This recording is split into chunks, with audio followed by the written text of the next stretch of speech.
All right, now we are back with Steven, and we have a new addition to the PLXc line, which is probably my personal favorite LPVO. But now we have the RDB. So why don't you go and explain it to us a little bit? So the original first focal plane PLX Compact 1-8 came out, 3 years ago, something like that. Great optics, super lightweight, really short. First focal plane with a standard etch and fill illumination. So we had a lot of customers that loved the optic, but they wanted something brighter. The illumination wasn't bright enough, make it red dot bright, all that.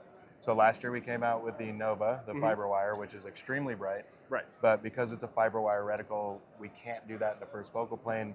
It basically turns into a light pole when you crank magnification up on those and you can't see anything. Right. So with the customer base that we had out there, like, yep, illumination sweet, but we want all the stuff that you had in the Right, now let's one. go back. So you try and make people happy and then they want to go back. Yeah, to it's the always other back one back to the other, and you did it wrong this time, you did it wrong the second time. So But now that leads us to the refractive illumination technology that is unique to, I think, only 2 other LPVOs at the moment. Maybe yeah, I 3 think other there's LPVOs 2 or 3 that are out there that have that diffractive in there, and it's kind of a picky system. So what you're doing with an etch and fill is basically a stop sign. So you shine your lights at a stop sign at night, and it reflects light in all directions. You get a little bit of it back so you can see that it glows. Right. The diffractive reticle is like shining your headlights into a mirror. So instead of reflecting it everywhere, it's directing all that light straight back to you. So we can actually burn this thing brighter than we can burn the Nova. This illuminates considerably brighter than the Nova does.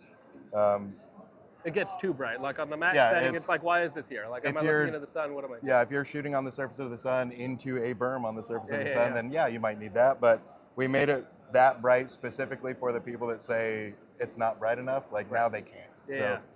And that's why it's called the RDB. RDB is red dot bright. Right. So we have 3 kind of really different damn bright, whatever you want to do. Yeah, whatever you want to do. Kind of like what that the BFR, the biggest finest revolver. Oh, like, sure. That's what that means. That's what that is. Yeah. So with this guy, we have a couple new reticle options. We do, yep. So a redesigned Griffin for the guys that want that mill-based Right, yeah, kind of mill grip system. that's what I want. And then you also have a VDC option? Yeah, we have the redesigned Raptor. So it's a 556 308 VDC, but it's been optimized for that diffractive. So the horseshoe's considerably smaller. The chevron's a little bit smaller as well. So it's covering less I think of the people are target. going to like that. And honestly, if we made it as big as these original ones were, and then we put diffractive in it, it'll burn a hole through the back of the head. So we had to trig it down. It's just impromptu LASIK surgery. Yeah, it is. I didn't wear glasses before we started developing this. So that's good. Availability and price.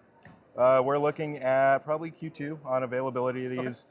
Price, you're looking about $200 more than the right. So it's just a slight step up from the basic version. So like $1,700–1,800. Yep, you're looking at, and that's all price of that reticle specifically. So it's basically right. It's that technology is just that much more expensive to actually put super expensive reticle to produce, Yeah, and there's a lot of risk in it as well, because there's like if that reticle doesn't work, we actually have to get the reticles in, we inspect them in house, and then we ship them out to get assembled into scope. So if we have a reticle go in that's bad, we've just burned a scope. There's no warranty for us on it. Like we'll take care of the customers if they're having issues, but we basically have to eat it. So something also about the PLXc is these all now come with the auto on off technology. Is that correct? Yep. So all of our PLX compacts have our auto life technology. So once a gun sits still for 3 minutes, it goes to sleep. And as soon as the gun moves, it turns back on. Most people don't even know that it's working. Right. It's instantly back on. So I've got a Mark 18 that I've got for my bedside gun at home. There you go. That thing sits constant on, and as soon as I touch it, it's on and it's ready to go. Very cool. Very cool. Who doesn't have a Mark 18 as their bedside gun? Of course. Right? I mean, everybody has one. This is America. If you're not running 10.5, you're not running. So. Yeah. All right. Well, hey, I appreciate it. Thank you very much, sir. Appreciate it. Thank you.